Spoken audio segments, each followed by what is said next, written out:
That's how it goes. Going live. I'm the only one. That's okay. Keep your green screen. It looks good. Fort Cumberland. All right, should be live. I don't see it yet. Yeah, well, it might take a bit. Well, hopefully it's live. Welcome back, everybody. Kosmographia, the Randall Carlson podcast. This is our first attempt at a live stream to YouTube, so I hope you all enjoy it. We will be trying to watch the chats. Kyle and I will be monitoring. Ben also will be monitoring it. We got Darren and Graham from the Grimerica show with us, and of course Randall and Brad, and we're going to be talking about the trips we took this year and maybe some of our upcoming plans as well. So welcome, guys. Thank you, Global, Russ. I am regardless feeling. of time zone. Sorry, Randall. It's okay, Brad. You know, newbie live streamer. Come on. Well, I must admit that I am feeling a bit intimidated here amongst such esteemed company. Where? With who are you talking about? Looking around like, Ooh, what are you me? talking about? Yeah. I'll leave that for you to figure out. Yeah, and say hi to everybody in the chats once again. And Randall, Brad, you guys have stuff you want to share?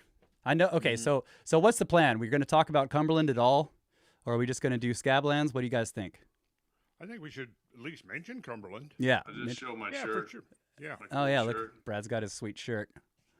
Yeah, I there we didn't- go. Lower Cumberland. Yeah. That is the Lower Cumberland Tour T-shirt, official T-shirt for anyone who participated. It's exclusive to those who participated. Anyone who wears one of these T-shirts that didn't participate. Clearly murdered someone and stole it. Coming after you. We're coming Yeah. to get you. Yeah. So actually, we went ahead and put some dates together for the next one. So we're going to do the Middle Cumberland in March. All right. Coming soon.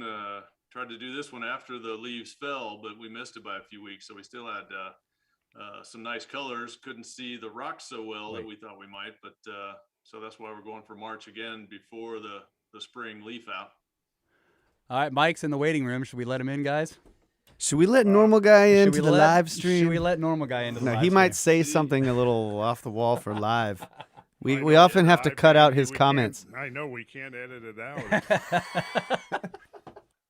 Well, like we normally edit out most of his comments. That's right. Darren will one up him if he does. All right, let him in. Let's let him All in. right, we'll see what the normal guy has. Well, he doesn't probably even realize. Yeah, He doesn't- might be in his underwear, live. folks. Just get ready. I told him, but I don't think he. Yeah, live It probably didn't doesn't sink mean in. live. Oh, okay, good. There he is. He's not in his Hey. underwear. Mike, you're live on YouTube.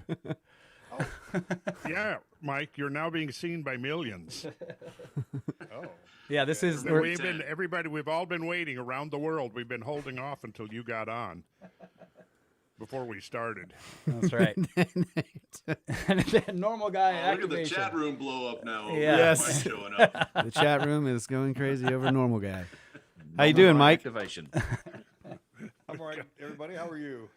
Doing Doing great. Good. Yeah. So I Mike? Did you get Brad's message that this is we're doing this live? This is the first. This is our test of a live broadcast to YouTube.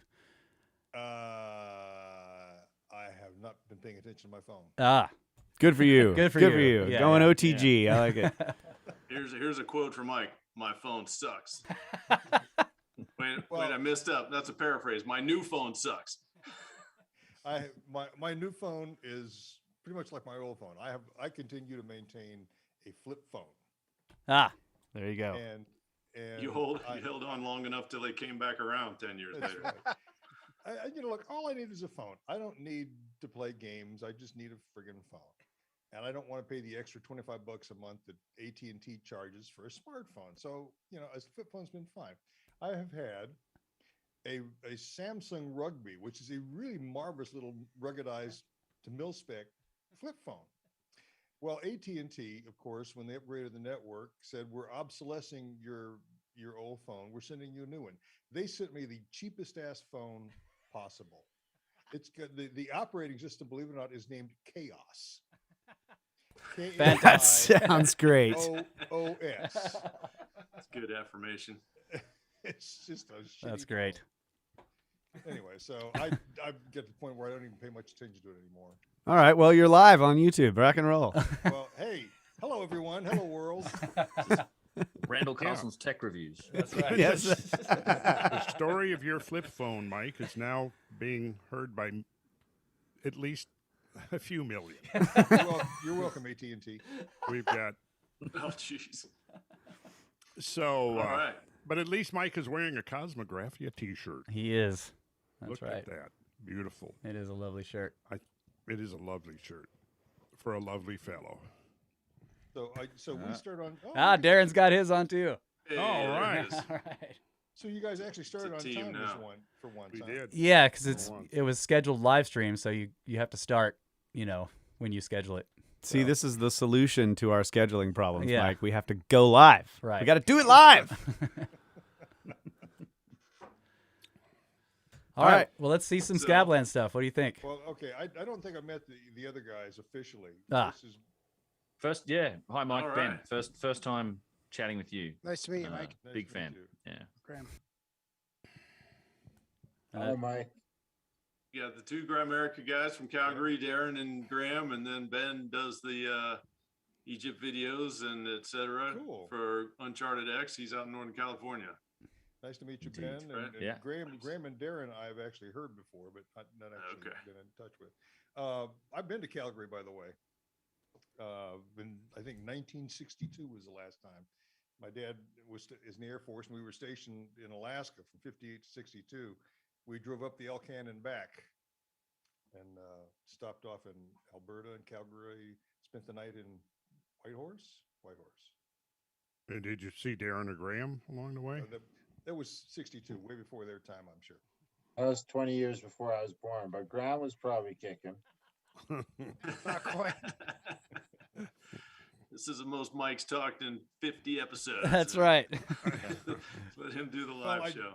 I just had some ice cream. I'm on a sugar high. Well, I mean, I think we should go and let Mike do a whole biographical dissertation. No, Starting out at your kindergarten years, Mike. I'm sure people really want to know the sordid details of your life. No, it's all tawdry. You don't want to know anything. Well, that's what I. Well, Mike's our loop back Some- to Alabama and the Lower Cumberland tour. Yeah.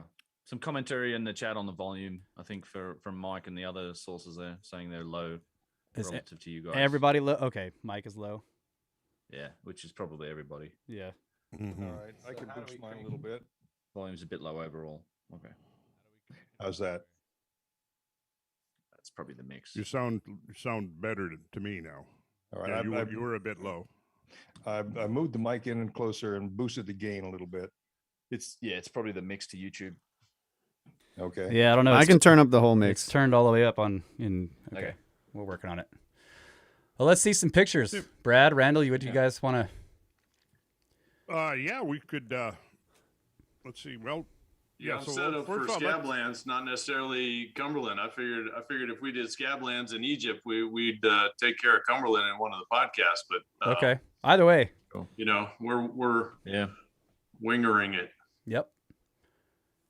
Well, yeah. So I think we should take a look at some of the Scablands, Indeed. All right. and then we can Right. talk about what we're looking at. So Okay, what we well, did is, I'll just go ahead and kick up some pictures then. Yeah. You can Yeah. you can narrate. They're set up in sequence day by day. should we show people where we stayed?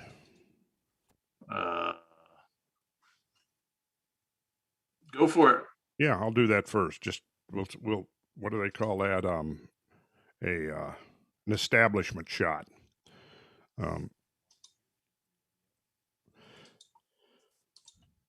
So this was the lodge where we stayed. So this was our home base. For those who've been watching the Kosmographia podcast, this is going to be somewhat familiar, I think. But this is where we stayed. A cluster of cabins at the south end of Soap Lake. And we're looking north here. And what is cool about this place is it's very centrally located within the whole Scabland complex. sits at the south end of Soap Lake, and Soap Lake sits right at the mouth of Grand Coulee, and we're actually looking into the mouth up there, and you can see the truncated hills that have been sheared off by 350 million cubic feet of water that was coming down out of the coulee right here and spreading out. So this entire complex, I just threw this in because this is historic. It's right on the edge of the lake. See, they used to think that maybe they still do, that there was medicinal properties to the lake. So at one time there was a whole thriving culture of people that congregated around this lake to imbibe the presumably medicinal waters. So yeah, shows it was quite a happening place. This is, looks like it's probably in the 30s or maybe even early 40s. I'm looking at the cars. So here's just a digital map showing there that where Soap Lake is and where the resort is at. And this is another view to kind of give. So there's a cluster of cabins, and these are multiple occupancy cabins. So there might be like 3 units, or like, for example, this one, I think there's 2 units, but 2 or 3 units in each one. And there's a historic hotel that's also part of the complex. Part of the meeting room in the old hotel. Let's see. Let's just keep going. Here's another aerial view, and these are also units that are part of the complex as well.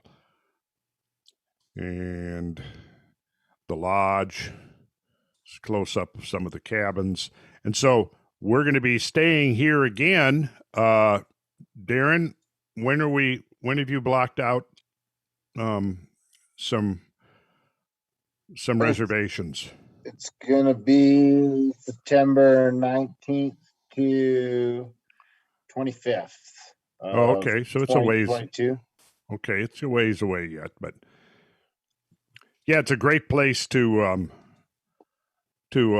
use as a base. Wouldn't you guys agree?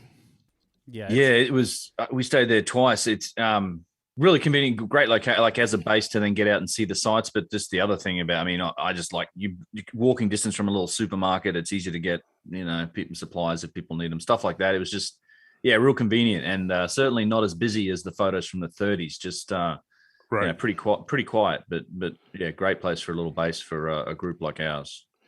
We didn't actually go down. We should have. This was we have to make sure that when we're back there, this is a sundial. It's part of the complex there, and I forget who did this, but we didn't look at that, but we'll have to next time. So we'll skip Quinn's Hot Springs for now. Maybe since that came up, I'll ask you, Darren, what's happening with the Quinn's Hot Springs as far as the Montana tour? Any new developments on that front? Yeah, it looks like we probably won't stay at Quinn's. Won't stay there at all? I'm trying to figure it out so we can stay there the last night. Because mainly to do with food, they can't commit to feeding us anything really. And there's nothing really around there. I see. So we're gonna end up at a place. I don't have it in front of me. But it's not far from Quinn's, about an hour, 60 minutes sort of northeast of that, in the town Brad recommended. It's like a Native American sort of resort. There's a casino on site. They'll feed us. It looks like it'll work out great for us, actually. You don't know the name of the place? Yeah, well, it's right on the south end of the lake at Polson. Oh, right at Polson. Okay. In Polson, yeah, that's where it is. Yeah. Yeah, right where the Flathead River comes out of the lake there. Yeah, it's right on the water. So would the idea be that becomes kind of our base for the duration of the tour? Is that what you're thinking? We're doing the first 2 nights in Sandpoint, Idaho. Lodging's TBD.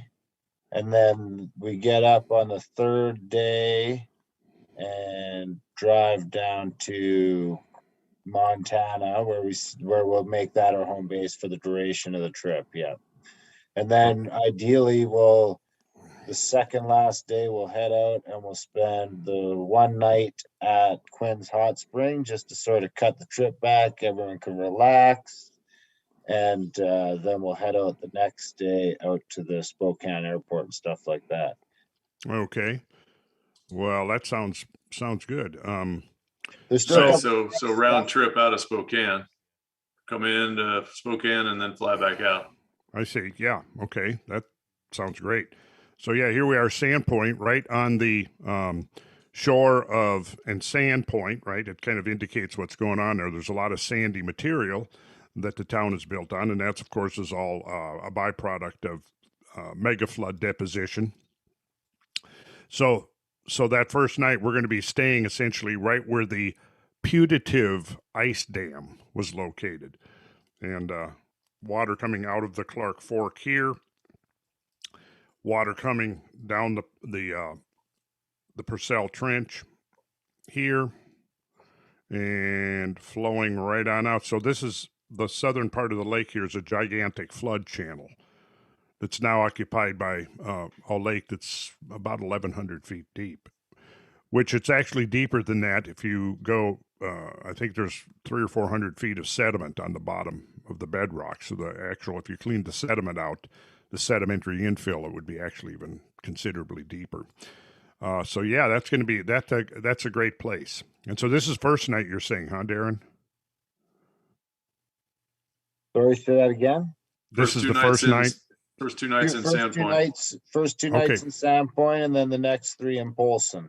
Okay, so then we'll make our way down through the Clark Fork, and then somewhere we'll cut across to the Mission Basin, which is this here, which was the largest reservoir of water in Lake Missoula.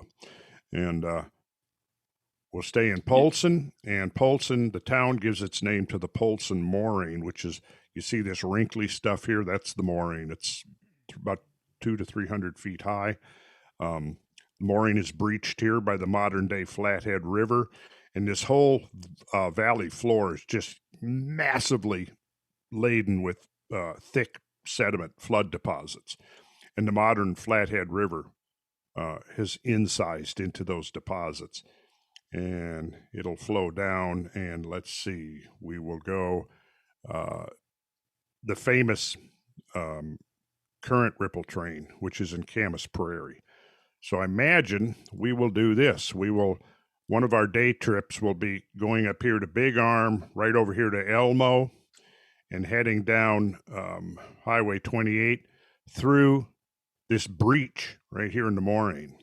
And look, we got another moraine here that shows where a lobe, actually we'd call this a sub-lobe of the flathead lobe of the Cordilleran ice sheet. Got that, Graham? So you have the main mass of the ice sheet, and then you've got the lobe, and then you've got the sublobes. You have a tongue off the main sheet, and then you've got a tongue off of the tongue, and that's the sublobe. And so this was the Elmo sublobe right here, and you can see the topographic effects of that because it shoved up all of this moraine and deposited right here at the mouth of it. And so when the melting started, you had a huge gush of meltwater coming through here and washing down through this valley. And then it made a sharp right-hand turn, went south. And so we would be following exactly the pathway of the floodwaters. And as it comes down here, it'll be right here. It hits these hills. We did, I think didn't we hit this one, Brad, one time, the Wild Horse Hot Springs? Yeah, we have. Yeah, maybe we could do that one again too, if we're there in the vicinity. It's a good question from the chat, just asking about why we're going there specifically, and I think that you just were explaining it, Randall, that it's really tracing the evidence for the mega floods. Which was spread out. That's the reason for doing these trips. It's to go and look at all of the evidence. I mean, there is a focus around this trip. The trip is, I mean, the purpose is to convey to people the magnitude of these events. And this is really, in a sense, kind of a follow-up to the Scablands trip we did, because all of the landscapes that we'll be looking at here on this tour are part of the same complex of phenomena that we were looking at in the Scablands, which we will talk about in a minute. So right here we had this tremendous, you could almost think of it as a tsunami coming across the land. And then it hit this row of hills here, and it washed over the hills. There's a breach point right here where Highway 382 comes through right here. And if I jump over to the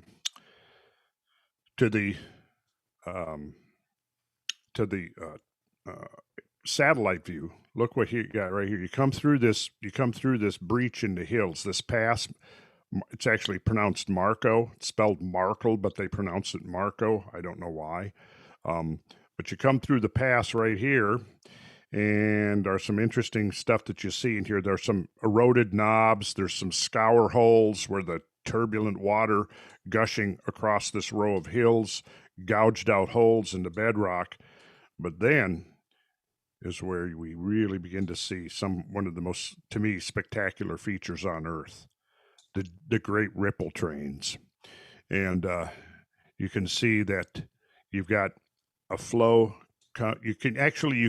These ripple trains sort of demarcate these tremendous flows that are all coming together at this point.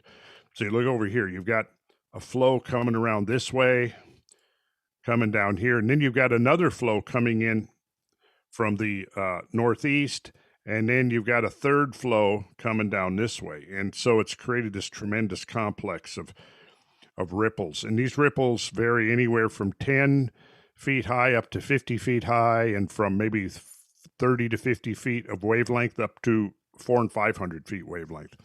And the water through this point, I'll jump back to the, I'll jump back to the terrain features. You can really see it. The water through here was about 1,400 feet deep. But it's not like a static lake. That's where we differ, at least I differ from the standard explanation, because to me, this is a whole dynamic fluvial system. It's not actually a lake that's just sitting there like a big giant pond. It's actually a moving system, a giant hydraulic system that's moving through this terrain and ultimately working its way up to where Lake Pend Oreille is now. And that's where we would be staying the first night. So that's in Camas Prairie. And that water, like I said, 1,400 feet deep, that was deep enough that it spilled over this mountain range to the west and carved a sluiceway, if you will. And look here, you can see two great spillways that converge right here. And right where they converge, you would have additional extra turbulence. And then, so right there, you're going to have this deeply scoured trough that's now occupied by a lake. Called Rainbow Lake on most maps, but the locals call it Dog Lake. So that water poured through here, and then you can see here, Highway 28, follows this channel, and all of this is flood deposits that were washed out, you see, and then that water hit the Clark Fork River. And so all of this stuff here is all just huge sheets of sediment, thick, deep sediment, anywhere from, I'm thinking, 100 to 200 feet thick. In the modern Clark Fork River, you can see cuts through that sediment. And so we would be following this. Right here is Eddy Narrows. Now, Eddy Narrows is where, for those who've been listening to the Kosmographia podcast, Eddy Narrows is where J.T. Pardee did his hydraulic calculations and was able to conclude when he did his measurement at at this end, the upstream end and the downstream end, because what you want to do when you do these hydraulic calculations is you need a relatively straight stretch of water where the velocity within that stretch or that reach of the river will be relatively consistent from one end to the other. So he did his hydraulic calculations using the Chesney formula, it's called, and came up with the number of 9.6 cubic miles per hour of water passing through this constriction right here. And then it opens out, and you see where it opens out. Of course, that's where you'll get a lot of deposition. So you got erosion here. And as we drive through, we'll be looking at this and we'll make some stops so people can see these huge sheared off cliffs with this almost tortured rock face that was created by the incredible turbulence and shear forces of this water, that right in here was probably about 1,200 feet deep. And then as you go, And if you come with us on the trip, Russ will entertain you by telling you how many Empire State Building volumes that is. I can't Right? do That's that. right. Yeah, that's right. I'm editing that. That's going to come out this week. But you said the 9.6 cubic miles per hour, right? It's like 38,600 Empire State Buildings. At one, per second. Now, I don't know if that helps. are you talking volume or mass? Just here? in volume, yeah. Volume. Okay, in volume. Yeah. Randall, can you zoom out on the map real quick just so we can see the from the bigger perspective where we're at? Yeah. Yeah. I think it was Matt in the chat wanted to start from the ripple fields you were showing and zoom out so everybody can see where they are. Yeah, let's zoom in and then zoom out. There's the ripple field. It's Camas Slowly, Prairie. if you can. Camas Yeah, Prairie. slow zoom. And then as we zoom out, we'll see Flathead Lake. So we'll be staying on Pend Oreille and Flathead Lake, both. Pend Oreille, again, now is right at the outlet here, where supposedly this was where the ice dam was holding in the water. Now, when you get to this area, from Heron up to Noxon, well, the water here was 2,000 feet deep. So that's where we get into what I think is kind of the questionable aspects of this whole, the whole prevailing scenario of the flood is this whole idea that water of that depth could ever be held in by a temperate ice sheet. And we do address that pretty in depth on the Kosmographia podcast, so I'm not going to go into it here. But we won't see what we did was in the 2 tours we've done up to this point was in the Scablands area here. So the difference here is that there was so you can kind of get this picture. There was a major ice lobe that came down, probably terminated somewhere around Spokane, right? Randall. That was there. We won't dispute that. Randall, What we would dispute is perhaps how long of an interval that ice dam was actually holding in water. I would submit that in the alternate scenario, that it was probably only a matter of days at the most, maybe even just hours. But over here, at the south end, right here is Soap Lake, just for the perspective. See, so we spent 2 tours exploring this area here, the Scablands, which would have been using the conventional model. This would have been outside the lake. Over here would be inside the lake. Yeah, right? Zoom out so we can see the whole state, so people can get an idea of where. All right, let's do that. Yeah. That's how we partition the 2 tours, basically, where the Purcell Trench is and the ice lobe. Yes. They created the dam, even though we think it was very temporary as a dam. It's a good dividing point. Where the lake was backed up and then where the lake flowed out and eroded. But obviously, if you're paying attention to the podcast, we're looking at multiple sources to the north. Yes, that's exactly right. So yeah, this was the Scablands. This was the focus of our first 2 tours. And then the follow-up will be this area here, which is where the lake basins. Now, the lake basins extended all the way into the Bitterroot Valley here, all the way to the south end of Bitterroot Valley. I kind of doubt that we'll be able to get in that far, though. I don't know. From Polson, it's going to be a stretch. Yeah, that's I was measuring the miles on that last week. And here's Missoula, and this is where the 2 Mount Jumbo and Sentinel Mountain are, where you can see the shorelines on the hillsides, on the mountainsides. Now, are we going to be getting up into this backwater area up here at all? It'd be nice. It just depends on how much we can accomplish each day. That's not on the itinerary I put together. And if we have to shorten it a day, we're really going to have to make some choices. But yeah, it's just as interesting down there, though it not necessarily part of the lake. More glacial evidence. So we'd probably make it 2. Oh, go ahead.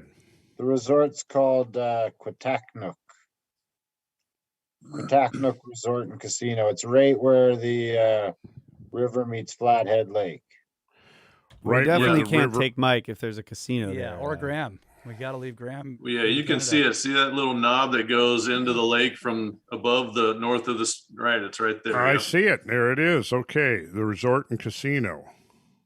So when I was there after the Scablands trip, yeah, I spent 3 days just across the street.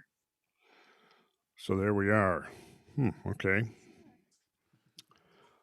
Looks like a fairly nice facility. Yeah, and they can feed us. And I will mention that anyone On-site listening food. that there's only 9 spots left for that tour. Really? Okay. Want to get on that Montana Idaho tour? If they want to do like the mega round of Carlson special next year, they could go from June 13th to 19th and do the Montana Idaho mega flood leg of the tour. They go home for a month or two, and then they can come back September 19th to 25th and do the whole Scablands thing. There's 27 spots left for that. So if people want to jump on that, they can head over to contact@thecabin.com.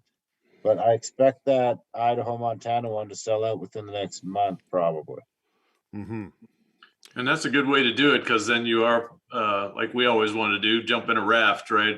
And follow the flow of the water from Lake Missoula and the upper reaches of Flathead Basin there all the way out to Wallula Gap.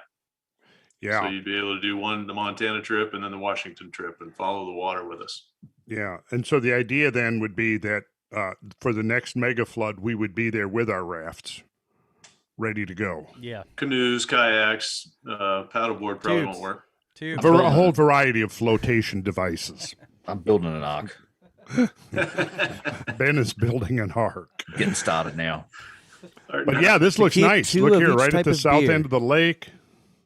And yeah, look, this is some proof that they have food, I presume. Yeah. Okay, look at this. Nice. Yeah. So this is this was at the so right here, I tell you I'm gonna let's see, get out of here and go back to the map. Or let's see, everything gets. Yeah, that's right next door. We've eaten there a couple times. Oh yeah, it was a good. I remember it was a good Mexican restaurant. And look, there's the chef. I don't know where. I guess he's taking a break. Carlos, yeah. Yeah. Okay, let's get out of here. All right, so close this down. So yeah, so we're staying here. What'd you say, Darren? 2 days? We're staying there 3 days, and we can stay there 4 days if we want. That's an option, and we could just forego Quinn's altogether. I think it's quite a drive, though, from there to Spokane. From here. Well, it'd be a long day with stops along the way. Yeah, it'd be a long day. So Quinn's, if you want to take a look here, we'll see that it's here it is right here. Quinn's. So to see where that kind of fits into the complex, this would have been one of the passage routes for outflow, because you had a whole ponding of water. So you had the Missoula Basin, where the town of Missoula is, and then it connects to the Bitterroot Basin. And so the water backed all the way here down to, past Hamilton. And it also backed up into these valleys here. But right at Missoula, it was about 1,000 feet deep. And then so that water, as it's draining, it's following 90, except then right here, it does this hairpin turn, and then makes a second hairpin turn. And that water is going to be joining water that's coming from this area, from the Mission Basin. And all of that is flowing to the northwest and out here. So the idea of this tour is we're going to learn about this whole phenomena, and we'll actually be following, the path of the flood water. Initially, as we're coming from Spokane, we would be going upstream, right? And probably, I imagine we're going to get to Rivali and the National Bison Range. Definitely. Yeah, that's worth a detour through the Bison Range.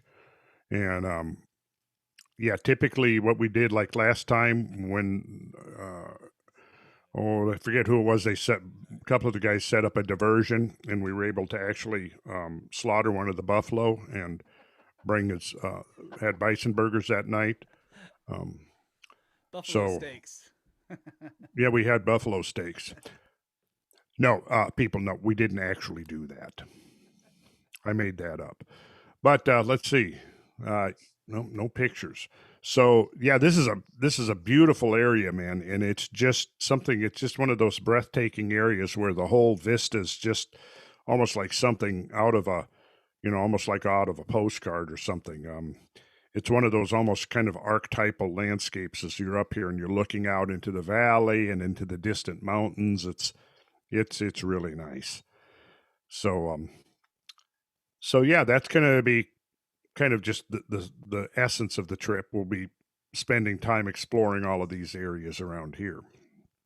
And I could actually show some photographs of the area if that would be of interest. Absolutely. So again, that's middle of June 2022. And Darren say there's 8 or 9 spots left. We'd love to have you go with us. Always great fun in the Scablands so far. Yeah.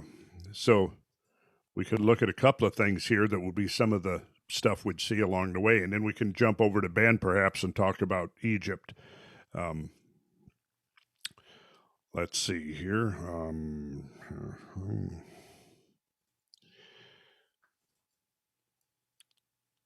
So this is one of the outstanding features. This is called Chief Cliff. And Chief Cliff is a 500-foot high cliff that was carved by the draining of the water. And I think that Chief Cliff is actually evidence that there was a catastrophic infilling of Lake Missoula from the north. See, the conventional model is that you had this large static body of water there, Lake Missoula, and it was sitting there for decades, and then until finally it got deep enough that it breached the ice dam over at Lake Pend Oreille and all the water drained out. Where I'm suggesting that what it really was you had a catastrophic flood coming from the north, that the origin of the flood was not this lake. The lake was a temporary holding pond for the waters of the rapidly melting Cordilleran ice sheet to the north. And I think that Chief Cliff right here is actually evidence for that interpretation. This was one of our aerial flights.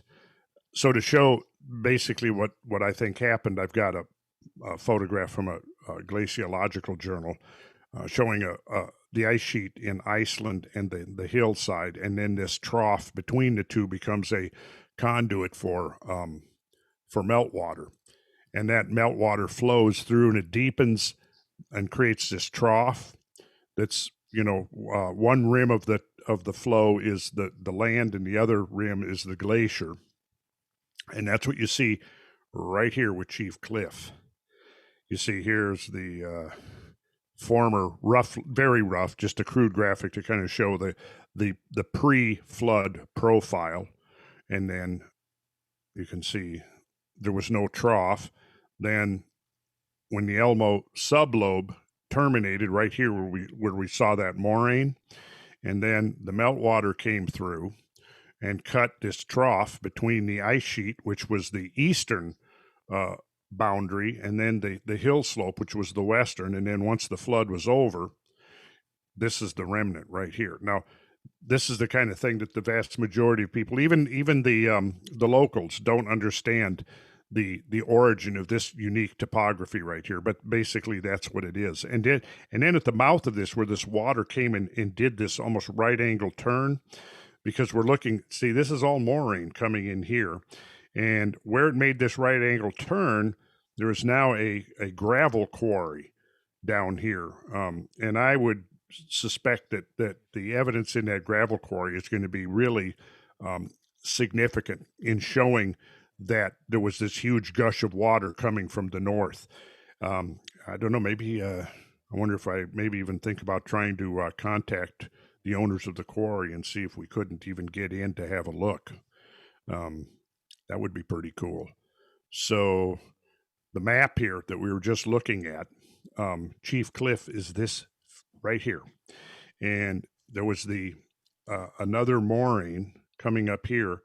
I mean, this is moraine. So there was another lobe, a sublobe. Look at this. So the Flathead lobe comes down here, and then there's a sequence of these sublobes. So look at here, you've got one that came up this way, and here's a whole rim of moraine, the material pushed up by and in front of this glacial lobe. Here was the Elmo sublobe. Here was that breach point we already looked at. Now you can see right here where you've got these two lakes, same origin of these lakes that you see so many of examples of throughout the flood paths, is that when you have this tremendous scouring of the turbulent waters, it will gouge out bedrock basins, which become natural places for lake water, for lakes to form. And those presence of those lakes are always sort of evidence of, of tremendous shear forces of turbulent water. So that water came down here between the ice and the mountains. And then right here, it was diverted to the west by the ice lobe, came down this way. And the gravel pit is right in here, which is a natural place for a huge deposit of stuff, eroded material to be dumped. And then that heads right down here. So you've got Chief Cliff right there. Here's the spillway. Here's the Elmo moraine. Here's the breach. So you have actually two spillways through the moraine. And then this is Big Draw. Go back there, Randall. I want to ask you an off the wall question. Yeah. You think there's any chance that Wild Horse Island out there in the lake slid down that chute up by Lake Mary Ronan? That's an interesting idea. That is but I don't know the answer to that. So I guess we've got a problem we want to try to solve once we get out there. Yeah, because up here you have scuba gear. Anyone? Yeah, Lake Mary Ronan up here was, I think, a large temporary holding pond, and there is now a permanent lake there, Lake Mary Ronan, and that water would have flown out of the lake into this area, and we can actually see there's a breach right here. So that water probably flowed in here, filled up, and then breached this row of hills right here, and then flowed out like this and then once it went down this Big Draw, as it's called, the Big Draw outwash, varying from 1/2 to 1 mile across, extends westward for 8 miles from Elmo Moraine, and this is what we're looking at here. And the thing you got to appreciate here is that this whole flat floor of Big Draw is thick, hundreds of feet thick layers of sediment. And if we could come in here with a big hose or a big broom, clean this sediment out of here, you'd see that the angle of these hills, the slope of these hills would have met in a valley floor, probably had a creek or a river in it. But when the flood came through, it was supercharged with sediment. And so once that flood water began to subside, it left this huge thick layer of sediment that is now, mantling the floor and creating this flat floor here. The highway will be following the floodwaters, and so we'll take this route, and then right up here we'll do a 90 going to the south, and you can see Big Draw right here, right, going through the hills, and these arrows show the flood pathways. So we're essentially going to be, like Brad said, we're going to kind of be following. For a lot of the route, we'll be following. Some of the route will be going upstream. Other parts will be going downstream. So here we'll be going downstream. We'll turn to the south here. And then as you go along, as we look at the sides of Big Draw, you can see the forms here, how the hill shape has been sculpted by the flowing water. And when you have this turbulent water, you got to remember you've got a lot of rotary erosion type going on in there, and we can really see how the water has shaped and created this ridge effect, kind of this swale and ridge effect. And then here's the floor, which is just a massive massive swath of sediment, and showing the direction of the water. And then as we're looking south, we're looking down here towards the Little Bitterroot Valley, and the water is moving away from us. And there's that range of hills that sort of acted as a blockade for the water, that when the tidal wave of water hit that hills, it had to wash over, and it's just on the other side, the south side of that hills, that row of hills you see right there, that you find the giant ripple trains. So here's the overview, and we'll be making this route. We'll be going right here through Big Arm. We'll follow the highway down like this, and then we get to the breach point of the hills down here, and then there's Camas Prairie. The floor of this valley here, you can see has been sculpted, and you can see that this is a very typical, this type of landscape here is a feature of the enormous shear forces and turbulent waters that here would have been at least 1,000 feet deep, probably more like 1,200 feet deep. These hills over here were completely submerged during the peak of the flood. So it hit this range of hills, washed over, and that's this range of hills right here. And here's Camas Prairie, and there's Rainbow Lake that we looked at. So that was the highest spillway out of here. So once the water started draining off, and it meant that the water level was lowering. So at its peak, right in here, the water level was 1,400 feet deep. So once it dropped, I think around 400 feet, then Dog Lake, or this Rainbow Lake Pass here, as it's called, was left high and dry, and then all the water drained out to the south. And this shows, the pathways, the spillways here, how the water traveled. So we're going to actually be seeing all of that. And then just to give you an example of the of scale and variance, I'm showing this was a sand deposit on a floodplain near where I live, South Fork Peachtree Creek, after Hurricane Ivan flooding. The floodplain is now occupied by Medlock Park. It had been decades since any flood had overtopped the modern banks of the creek. Well, this Hurricane Ivan that came through stalled here and dumped a huge amount of rain on North Georgia.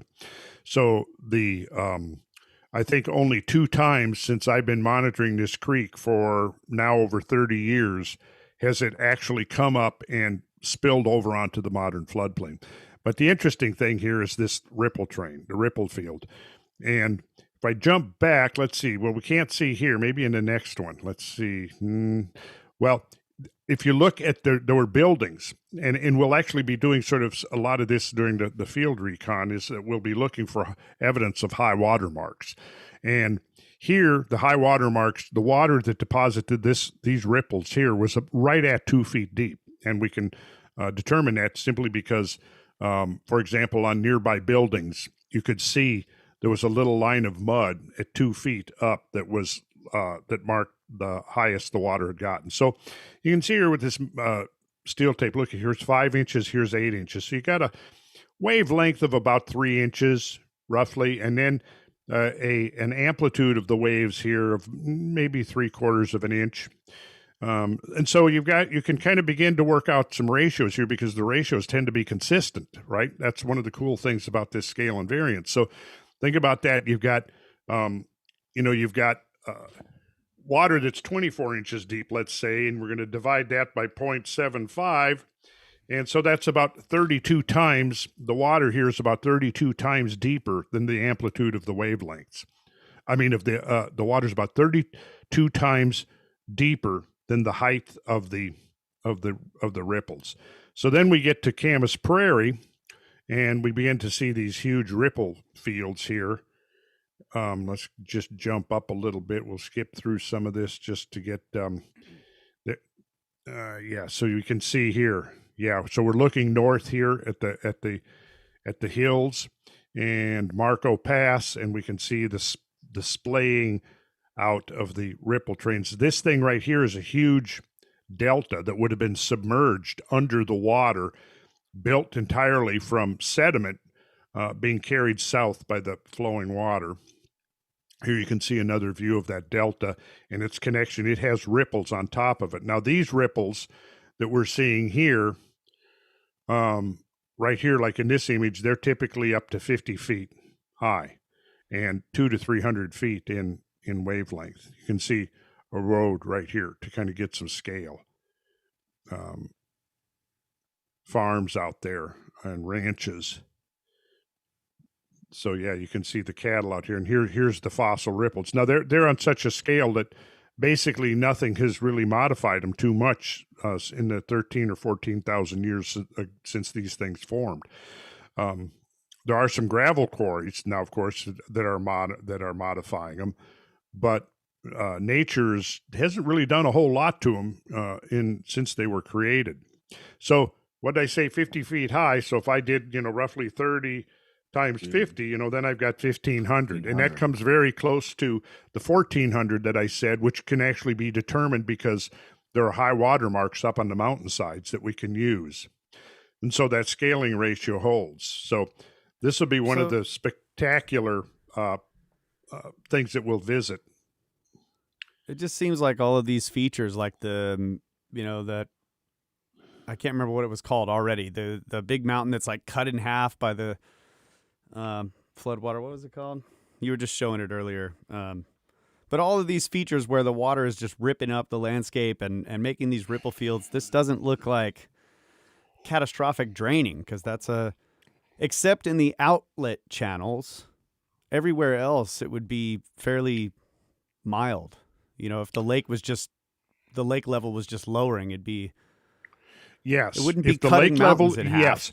And you would have a direct drop off in energy from the outlet, which would be over by Lake Pend Oreille, to the distal basins where, initially, even if the entire dam gave way and you had 9.5 cubic miles of water draining out of the Clark Fork, even in the distal reservoirs like the Bitterroot Valley, Missoula, and really up by Flathead Lake, basically, if you were sitting in your raft, what you'd experience is that the lake level would start lowering. And then there would be a current, moving towards the outlet point, but it's not going to be a catastrophically flowing current. It's not going to be moving. It's going to be right at the loads outlet. Of sediment. Yeah.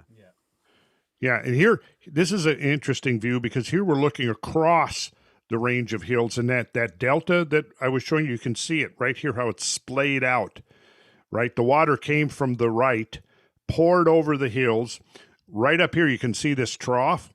Okay, so this is where Rainbow Lake Pass was. So the water was pouring through here. It left its high water mark at 4,200 feet above sea level. So you take 1,400 feet from that, and that's the elevation of the floor of Camas Prairie. So if you remember now, so here's Rainbow Lake Pass, and here it is from the air.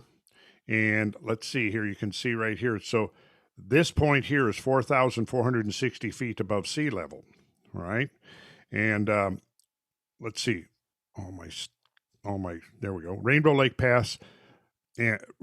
and Pass from the air, view to the northwest. The lake elevation in the pass is 3,590 feet. Okay, so the high water mark is 4,200. So round this off, just for easy, calculation, round this up to 3,600 feet, 4,200. So you can see right there, the water was at its peak was 600 feet deep through this pass. But the water in the basin was 1,400 feet deep. So once the water level dropped and hit 800 feet deep in the Camas Prairie Basin, then this pass was now, left high and dry, like I said. And so here, that line represents the 4,200 foot above sea level line. Water's moving from right to left. And there's just a crude graphic to kind of give you the idea. So, if, would have been a hell of a sight if you're standing up on these mountaintops here. So, and there we see shorelines, right? This is in the National Bison Range, right? And there you can very clearly see the shorelines of the diminishing water level as this basin is draining of water.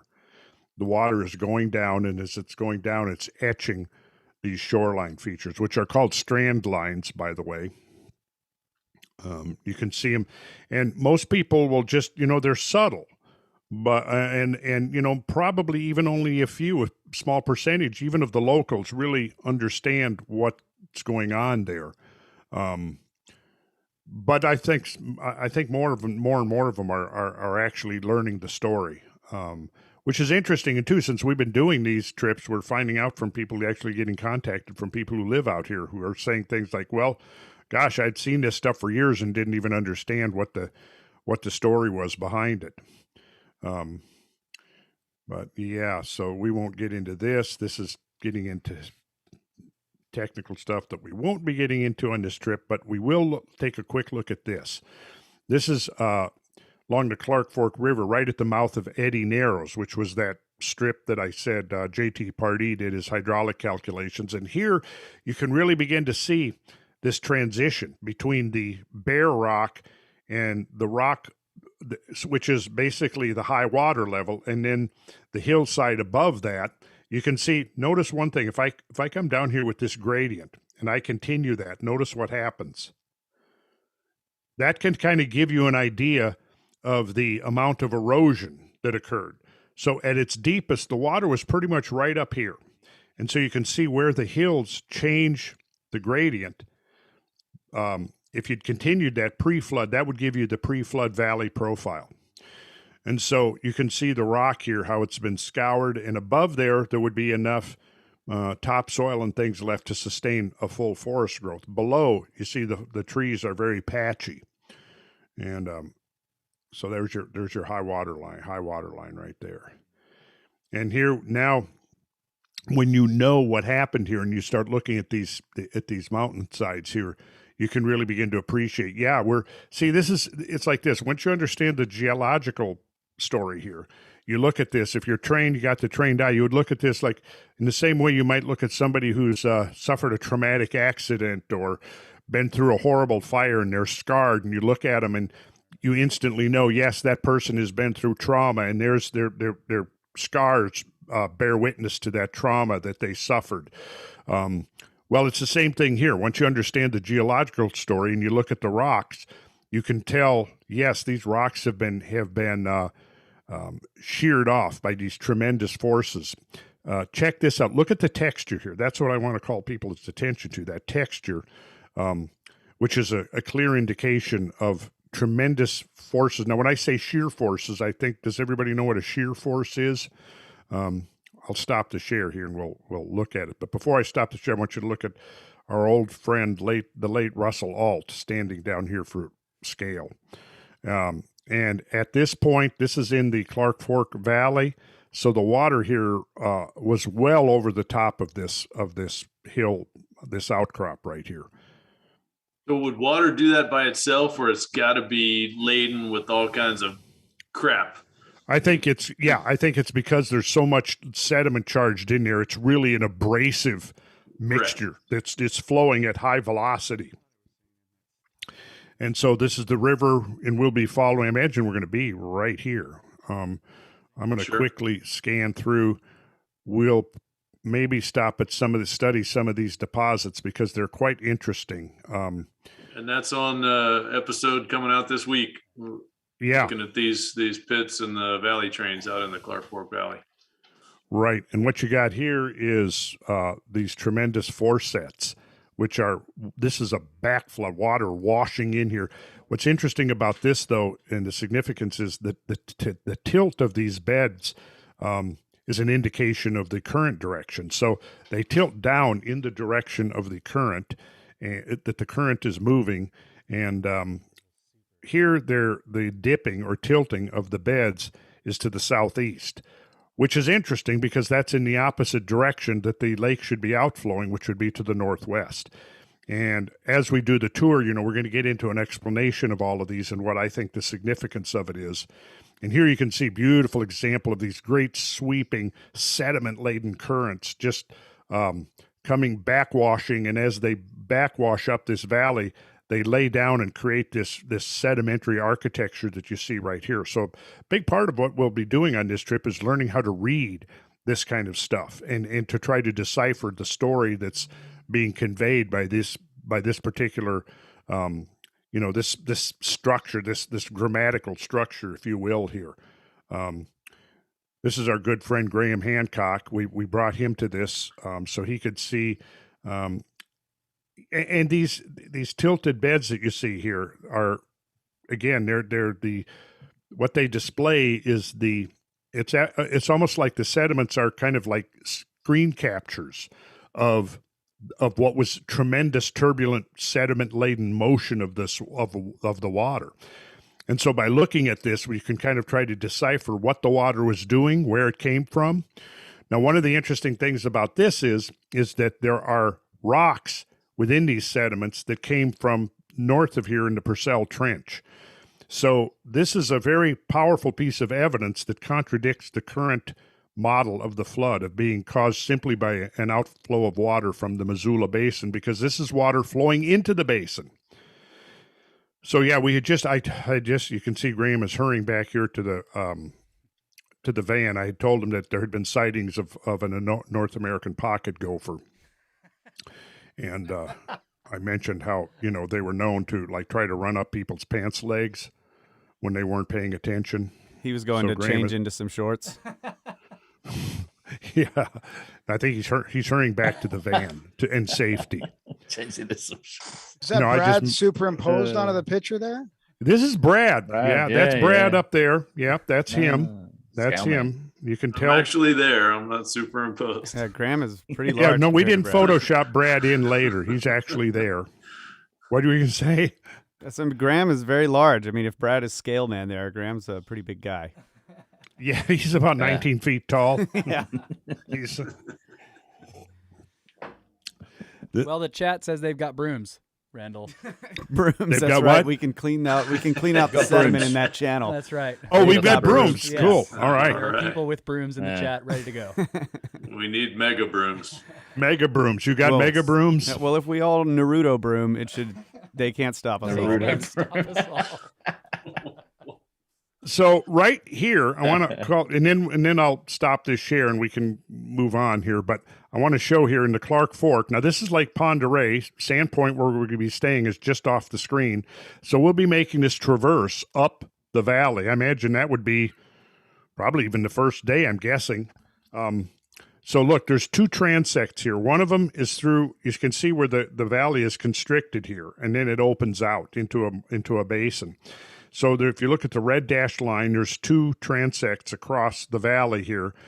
So I've taken those profiles, and here's the first one at the entrance to Cabinet Gorge, which is let's see, which one did I do here? Okay, this is the Cabinet Gorge. And there's a dam here, by the way. We'll stop at that dam because it's a great overlook, and they have some geological signage there that kind of explains things, but it's a very cool overlook. It's right there in the middle on the state line. Yeah, right there, right in here. Yeah, there you go. Yep, right here. Dam's right there. Yeah.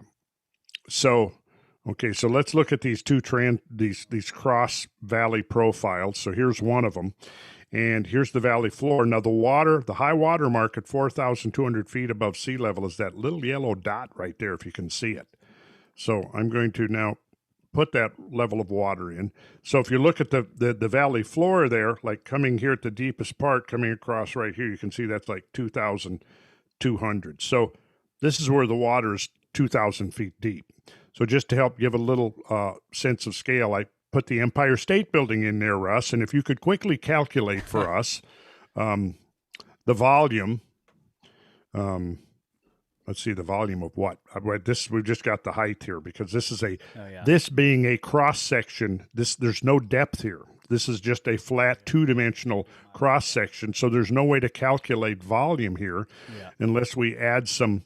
You just need cubic feet per second through there, and then we can tell you how many Empire State Buildings in total that is per second. Okay, so the right through here, like I said, this is about 9.6 cubic miles of water moving through this. Total? How much is that per second? Well, you got to go. Okay, do this. do the math.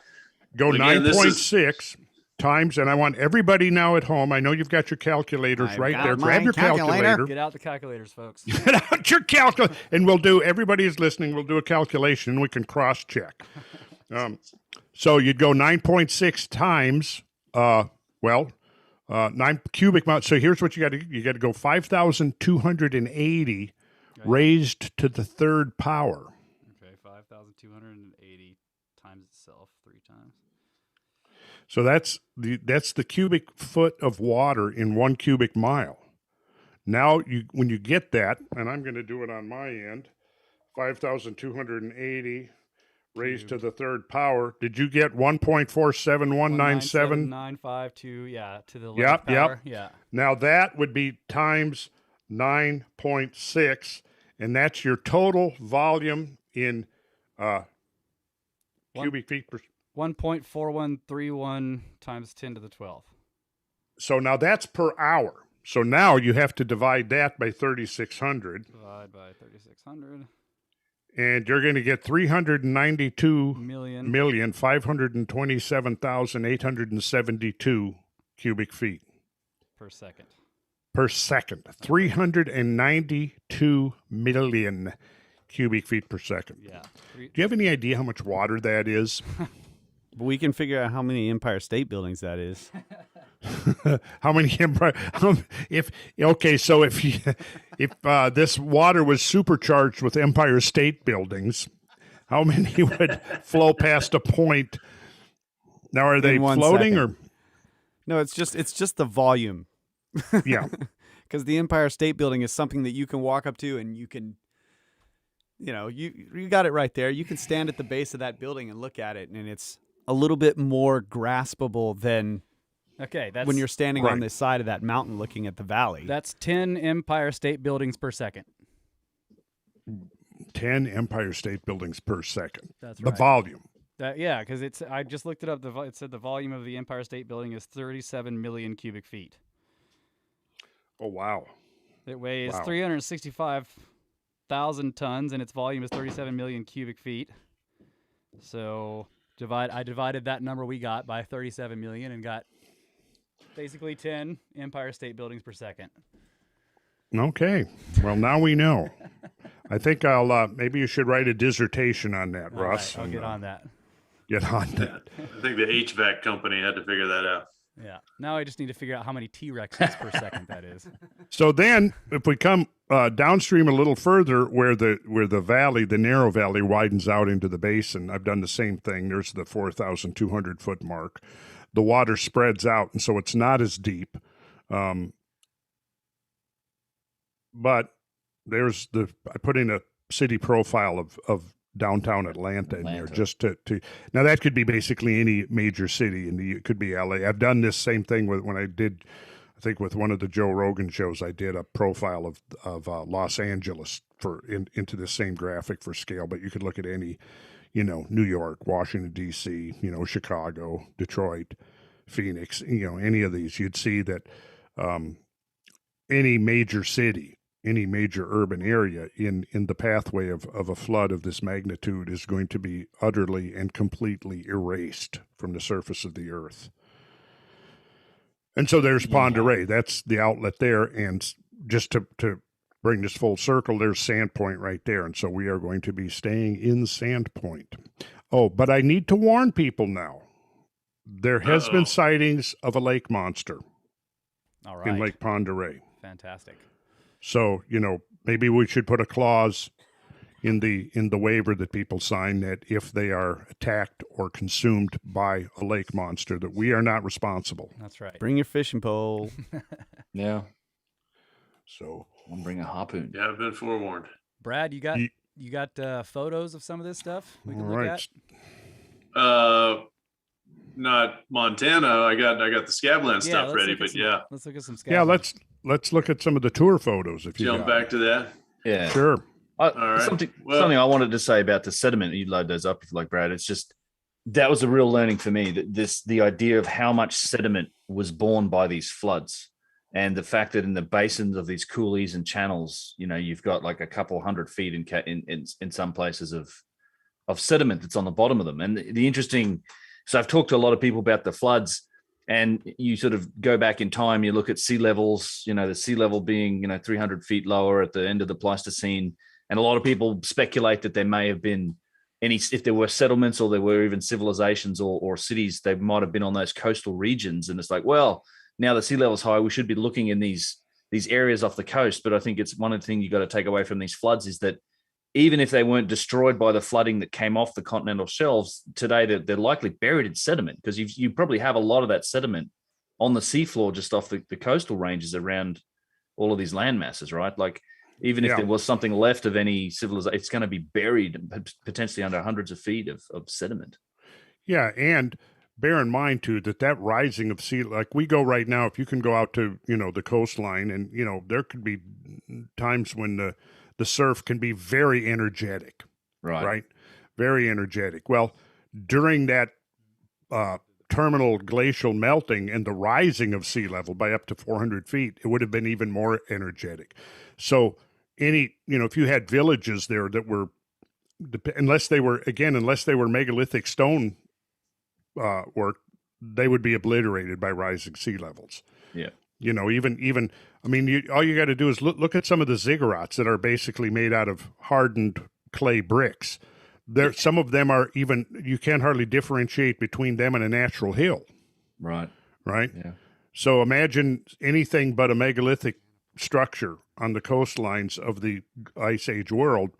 What are you going to have left of it? Not much. Right. But I still would think and hold out hope that we are going to find submerged megaliths and evidence that, and really during the Ice Age, that would have been the most logical place to be for communities to form. Yeah. And particularly if you had a maritime culture, just like you see, again, coming from the age of exploration, when we go back to 13, 14, 15, 1600s, and so on, what do we see is the first big metropolitan areas, first urban areas typically are going to be coastlines and also mouths of rivers, because the mouth of the river, you can now have trade between, maritime trade, and you can have inland trade because you've got the river that gives you access to the interior. So that's a logical place for settled communities to form that could actually turn into almost a metropolitan area. Given what we have seen from the end of the last Ice Age, though, once again, that would not be a place conducive to preservation of any of this stuff. Survival, yeah. Ooh, that's a good one. That is. Here we're looking into Washtuck Coulee, and we're seeing one of the great gravel pits that's. You can, look at that gravel pit is into a great gravel bar that's deposited on the floor of this coulee.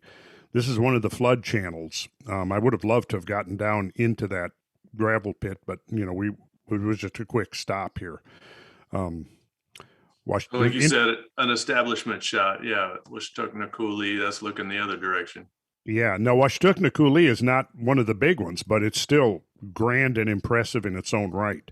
Water is flowing towards us in this particular scene, and you can see that there's actually erosion up on the far hills, and then the downcutting, you can see there's an inner channel. And look, right there on the inside of the meanders, you come along this, you can actually look, there's some ripples there. Go down to the main channel, Brad, with your cursor. And up, right there. Right there, you can see there's a giant point bar there with ripples on it, and so this was the original valley of the Palouse River that got captured. Yeah, here we go. There's the group, and a little explanation. Yeah. Next stop here in Devil's Canyon.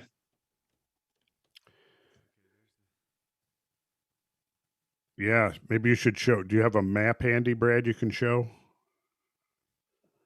Or not necessarily. Okay. Yeah, I'm trying to figure out how to use this on one screen. I'm usually on two screens, but it's so bright. I got a bigger second monitor, so I'm trying to use just one screen. So I mentioned here, Devil's Canyon is it was formed. There was no Devil's Canyon prior to this flood, and it was all created. Estimates could be just in a matter of a few days. It's very much like a wind gap that you see in mountains, particularly in the northern Appalachians.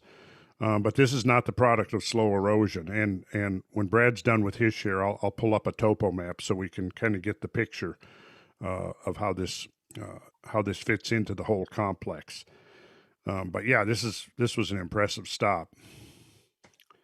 All right, so yeah, we're on our first full day here, so we covered some impressive sites right away, like Palouse Falls. Oh yeah. And that was dry, right? Devil's Canyon wasn't that carved as a single catastrophic outlet? Like there's no water in it now. It was literally one outlet flow that carved that entire canyon. Correct. Yeah. Correct. Amazing. We've got some drone footage of this. It's just amazing. Yeah, that's one of the ones I would have pulled up too. I stopped and flew from the top end of the canyon the next day afterward. Do you have your drone footage handy, Ben? Is that something you could pull up before the? I can pull it up. I think it's. I'd love to. I haven't seen that yet. I'd love to see that. Devil's Canyon. Yeah, Devil's Canyon.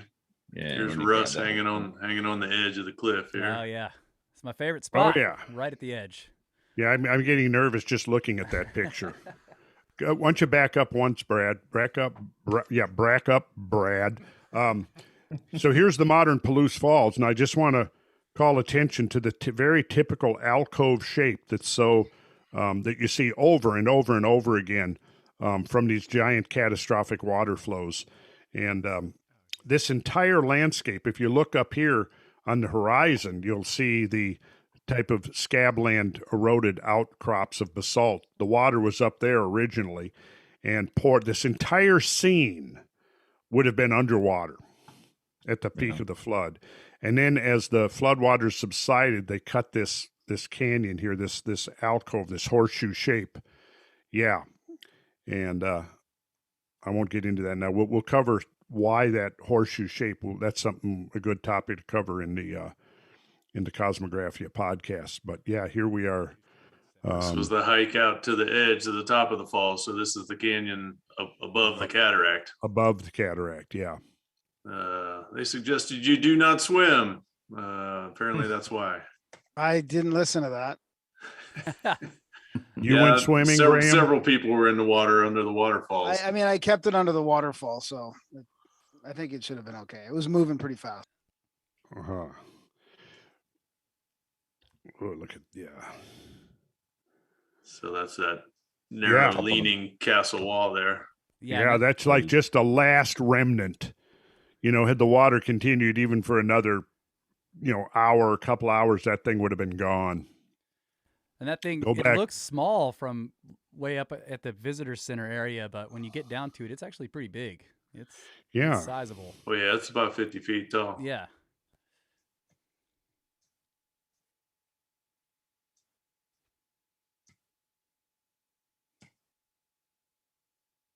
Yeah, you get a better idea of the scale of it there. Yeah. Wow. Yeah, Sol hiked all the way over there. I was proud of him. Oh, we were proud of him. Yeah. It was Billy. Yeah. Getting back out of the channel. Last stop of the day. Yep, Steppe Butte. Which is a volcanic mountain that was basically stood above the floodwaters that came through. Rolling Palouse. There we go. The Rolling Palouse. That's a beautiful photo, Brad. Great one. That's good. Couple birds in there. Dave. Yeah, Hell yeah, radio. Hell yeah. I filmed the whole sunset on the drone. I think a lot of people were filming it. Yeah, that was beautiful spot.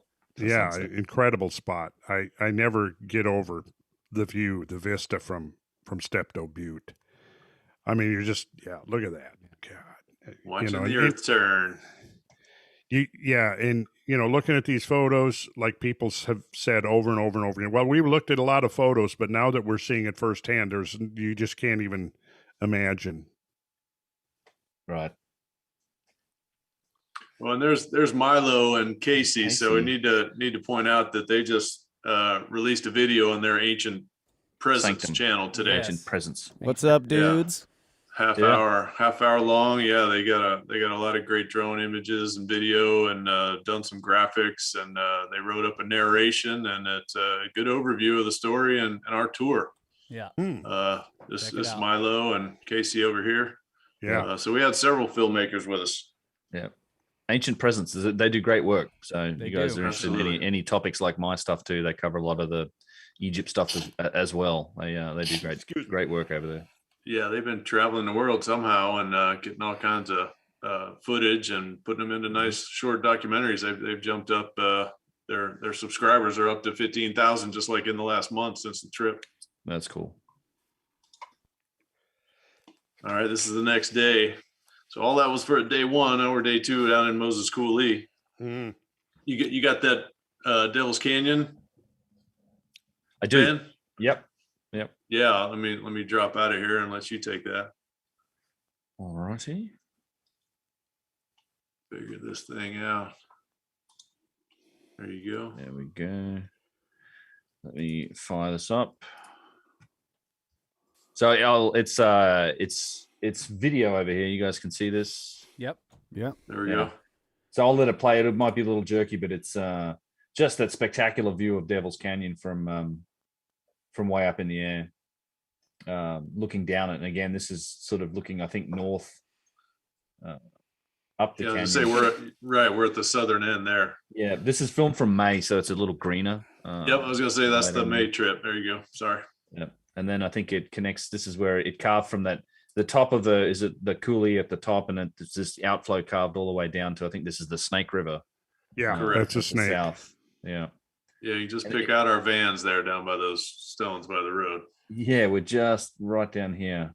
Yep. But it's a spectacular drive that when you roll through here, just all carved from pretty much that one event. And it's Right as down the we middle said, of it. It's dry right now, so there's no water in it. Like, it's literally just an outflow, Yeah, there's not even a creek.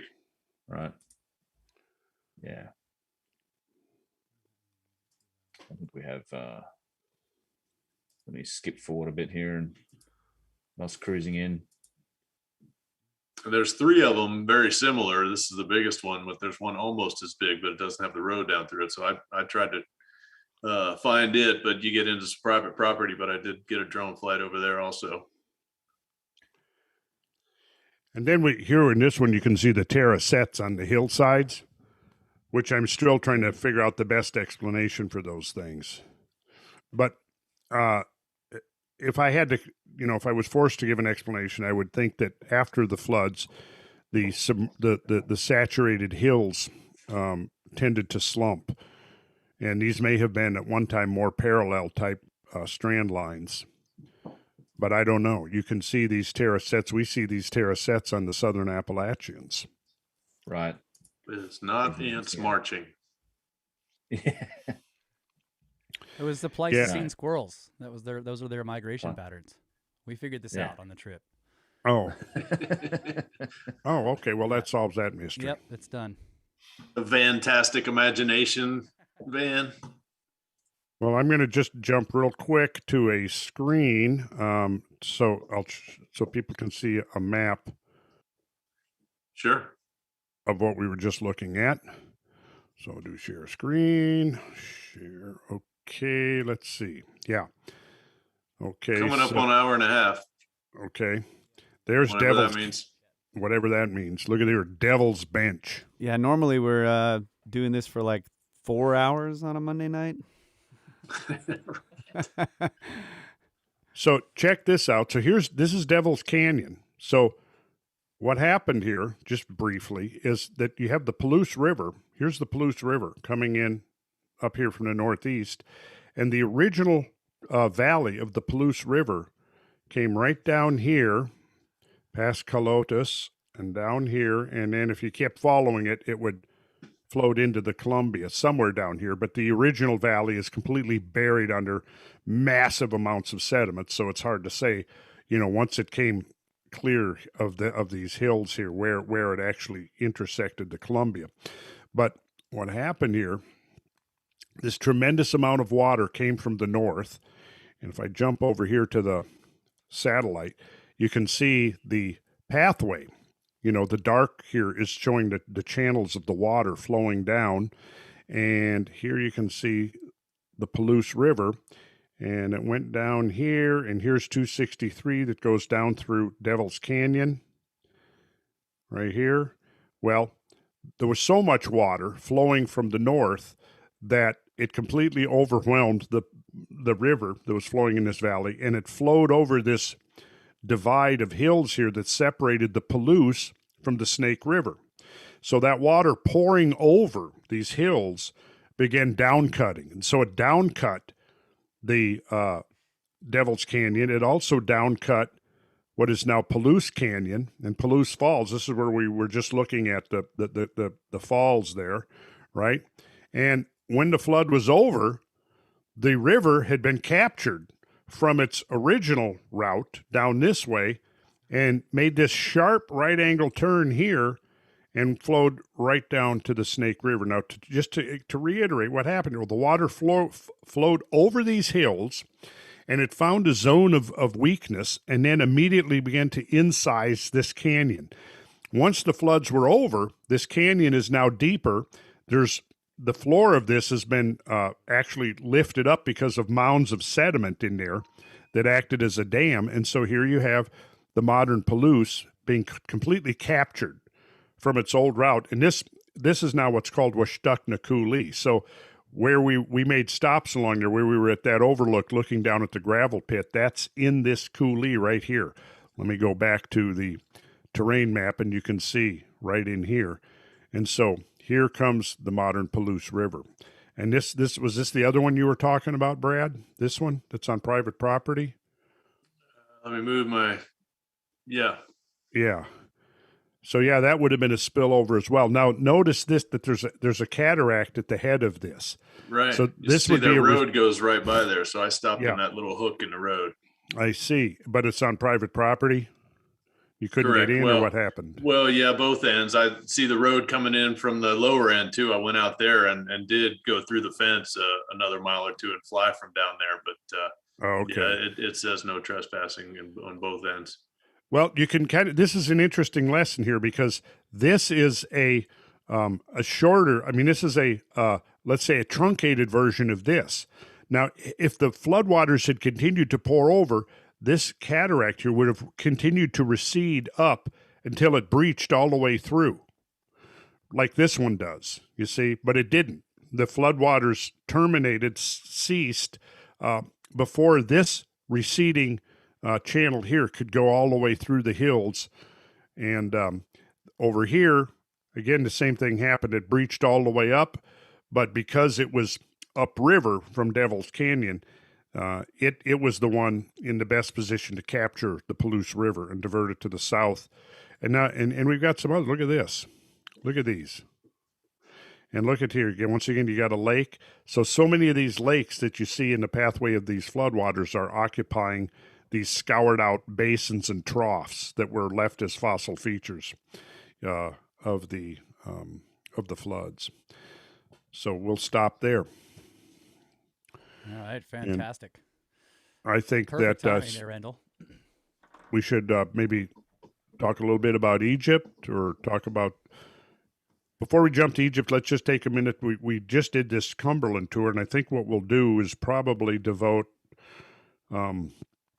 maybe a Kosmographia episode, maybe half an hour to looking at what that was all about. So we did the lower Cumberland, and in March we're going to do the middle Cumberland, and that's going to be, there was some spectacular stuff on the lower, yep, but even more spectacular. Rowan is, by the way, my brother Rowan, who's doing a lot of the organizational work, he's just reserved a block of 20 rooms at the Falls Creek Falls Lodge, which is just newly built.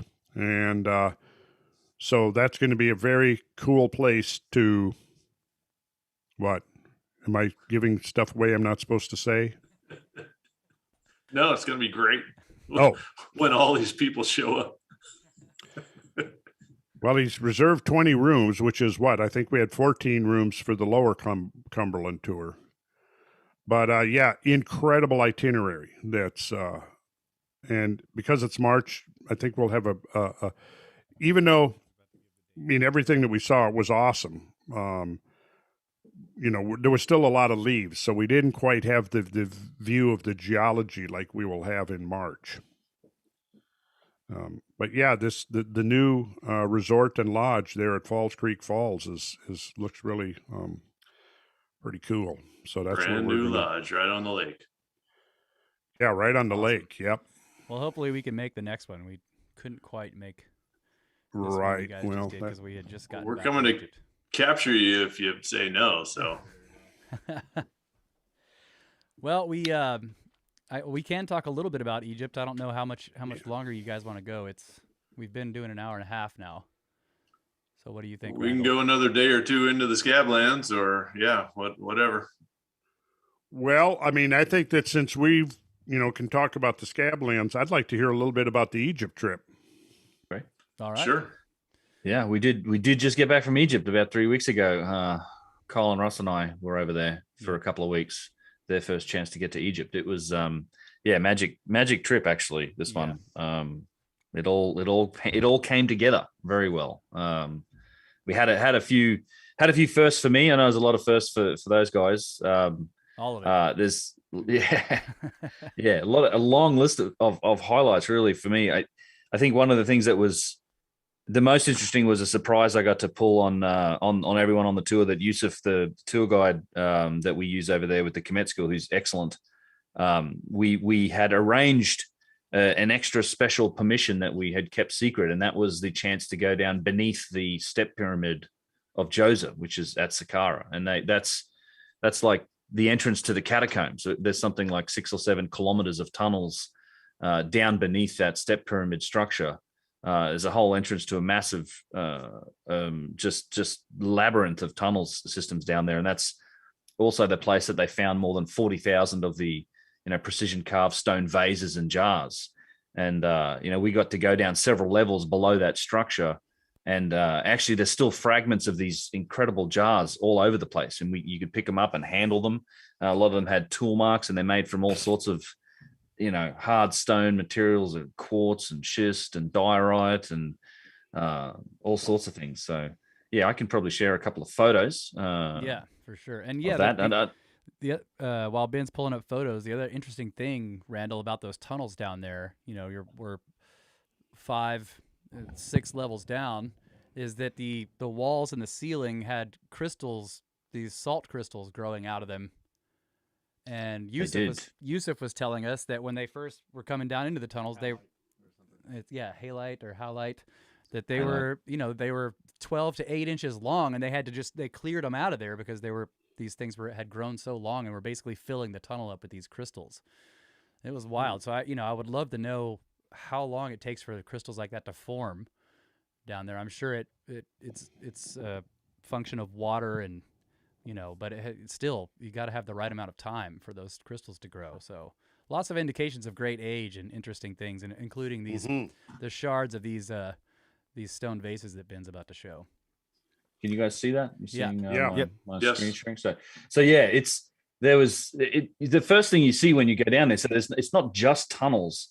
There's also beneath the center of the Steppe Pyramid. You can get into something that's called the Persian tunnels. A tunnel dug by the Persians just goes just under the ground, and it takes you to the top of what is this giant open shaft. And this is directly below the pyramid. It's a 90-100 foot shaft that's cut straight down into the bedrock, and it's 40 feet wide. And at the bottom of it, where we're standing here, you see this giant multi-piece granite box, and it's made up of 32 pieces of granite. And all of these weigh somewhere between 3 and 5 tons. Some of these, maybe a couple, might be a little more. That's down here in the center of the shaft. And when you look up, you can see the internal superstructure of the Steppe Pyramid that's been basically built over this massive shaft in the ground. And then, as you go around down through the passages around this, that's where you start to get down into the lower levels of where all these tunnels go off. And it's let me find some examples here. I know I have a couple of pictures of the passages. There's just staircases and spiral staircases and channels and tunnels that lead off all over the place. Yep.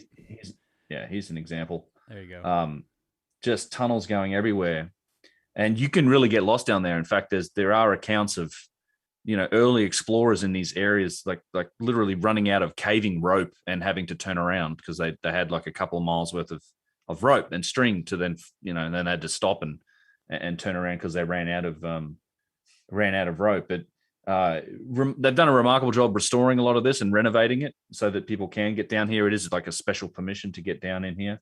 As you can see, there's still a lot of remnants of what may have been casing stones on the walls. Yeah, this was interesting here, Ben. Those blocks that are stacked up right there. Yeah. I have a picture of the side of them. They have the high relief stars carved into them, so they were ceiling blocks of something. And That's they're right. way down there. It's like, what are they doing There's down stuff here? down in there. Is it limestone? Those are limestone. Yeah. Those are limestone. What Tura. is also where's this other picture? I know I've got one of like the area. So what is also interesting is that it's not the only thing down there. They had something like these sort of pieces. This is alabaster or white calcite, travertine. There was something like 60 to 70 tons of this material during the renovation taken out from those tunnels down there, and lots of these pieces were like this, where you have what I would describe as fairly well machined pieces of alabaster. A lot of them had things like tubular drill holes in them. And they took up 60 or 70 tons of this stuff out of those tunnels, and they dumped it all behind the Steppe Pyramid. And then they basically bulldozed it into a big terrace. Like they literally covered it all up. No one's not sure why they did that, but that was something that happened during this restoration. That's right. We walked out to the edge of the terrace and down the side of it, and you could see pieces of it like falling out all over the place from where they had just bulldozed over it. Yeah, here's a piece that I found. Yeah. And you can, on the edge of it, you can find pieces like this where it's these big chunks of alabaster that have evidence of work that's been done to them. But of course, down here is where they found 40,000 of these things, like all these hard stone vessels down in the tunnels, and most of them now, like, they're all in warehouses. The ones that are whole, a lot of them are locked up behind glass in the museum. Like these examples, you have some truly remarkable pieces like this. It's just like how they made these is still something of a mystery. I mean, these are made out of translucent forms of stone.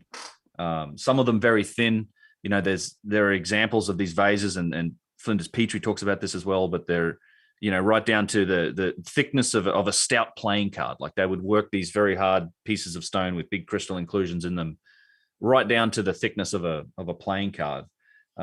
This vase in particular is one of my favorites. In fact, I have a much better picture of it. I believe I put it in here. Did I not?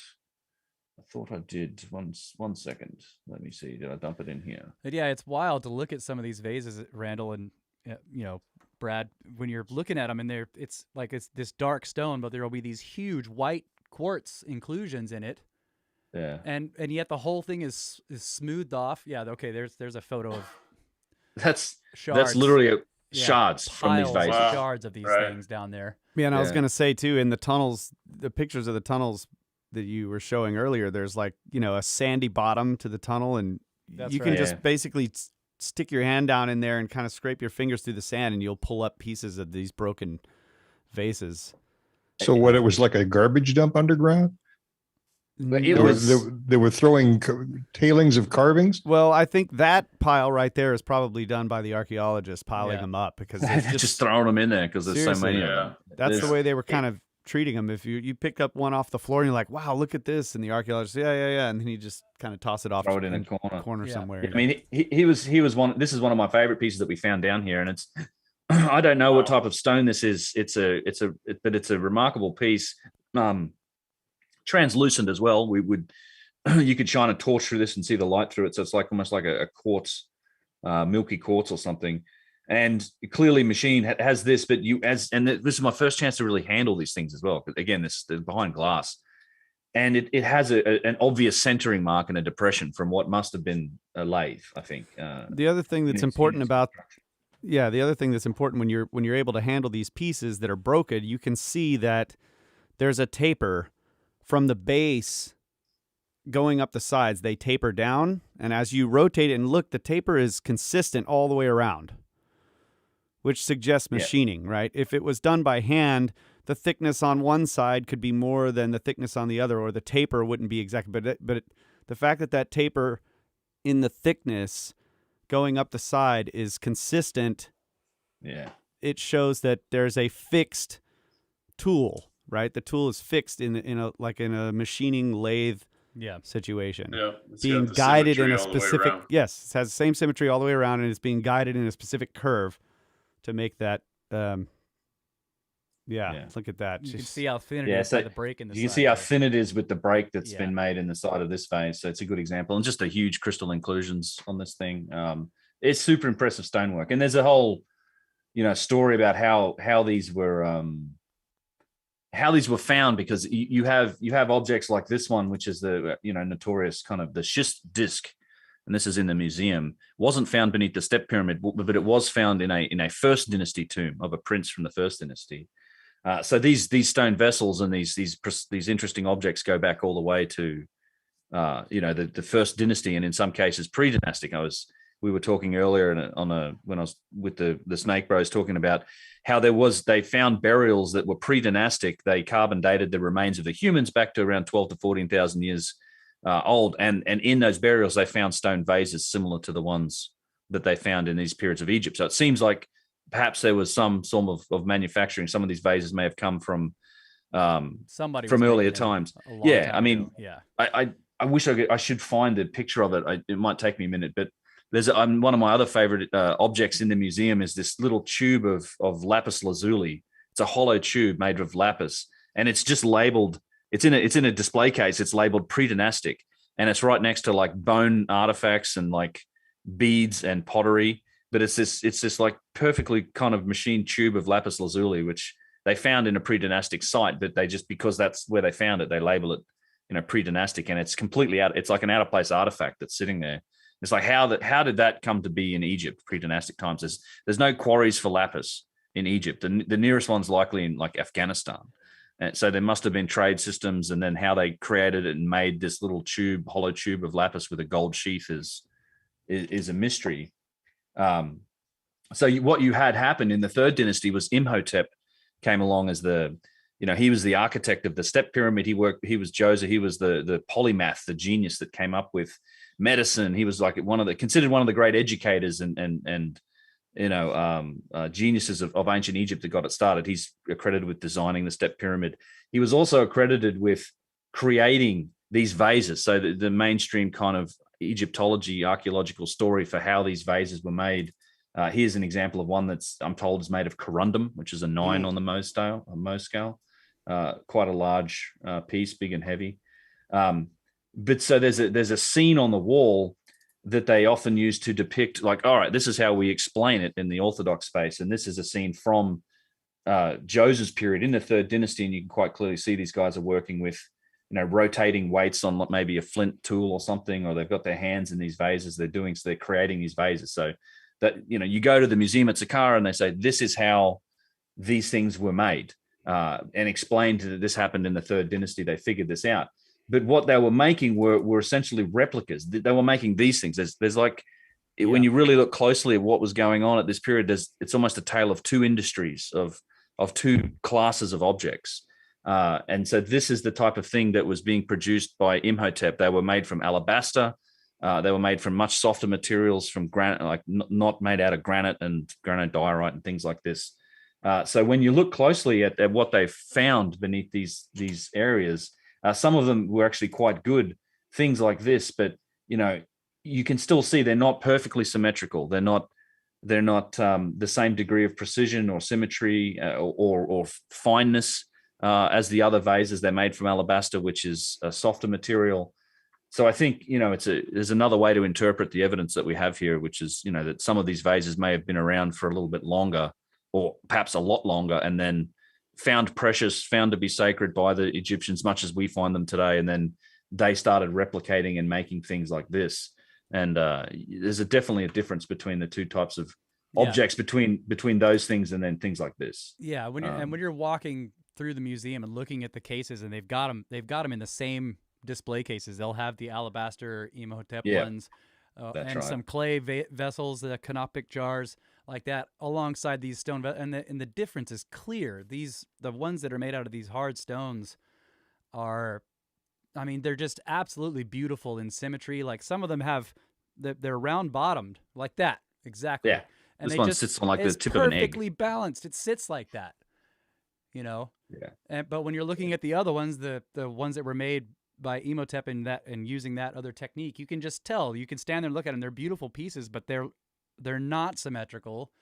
They're clearly lopsided. You know, they did a good job, but it's not like that. The two different kinds of work have a completely different effect on the eye. Yeah. God, that piece is awesome. Yeah. Look at that. Yeah, it really is. And the fact that I got better shots of it on a video now. But It's an yeah, egg. it's a remarkable little egg tip thing. It just sits right. It's just so well balanced. But I can share a little bit of the video from down there. I don't know if there's other, if we have time to get into any of the other topics. There were so many things that we hit and got into. I mean, the Assyrian, we got down to the Osiris shaft beneath the Giza Plateau. Yep. You know, one thing we found, Randall, that was really interesting. I'll pull up a bit of video while we chat about this. Was that there is, I know I'd not seen this before, what seems to be very clear evidence that the large limestone blocks on at least a big portion of the causeway of the middle pyramid at Giza is the roof of some structure. There's obviously a cavity below there, because we found in 5 or 6 different spots these little cracks between the big tiles. So when you're on the causeway, you've got these. It all used to be cased in fine limestone, and that's all been quarried and taken. So in some places you have these really big limestone blocks, but in between the blocks, there's gaps, and you can push sand into these gaps and it just disappears. The sand just goes away. Like Yusuf's dad showed him to it. Yusuf must be in his 40s. His father showed him these cracks when he was a kid, and they were pushing sand into them when he was a kid. And they'd probably been doing that for, I don't know, thousands of years. It disappears. Like if it was just a crack between 2 stones, that would fill up and eventually sand wouldn't go anywhere. But 5 or 6 places, literally, we have video of this. You can just tip sand into it and it just goes. Like, it's like, how are we not running ground penetrating radar over this to look to see? Yeah. There must be a cavity down here with a bunch of sand that's been kicked in for 1,000 years. Yeah, remarkable. Let me see. Yeah, it was a fantastic trip. Mind bending, totally awesome. The group was also really great too. Yeah. It's just fantastic group. Yeah. Well, I've never seen the images from the Steppe Pyramid. That's what you were showing, right? Yes. The big shaft. Beneath the Steppe Pyramid. That is much more fascinating than the Great Pyramid. I'm astounded. Some of it is, yeah. I mean, it's a lot of all ways. interesting in different ways. What we were looking at mostly was, is there evidence here for an unknown, level of technology at some point in the ancient past, like an advanced civilization deep in the ancient past? That's really what we were looking at, And what's your answer?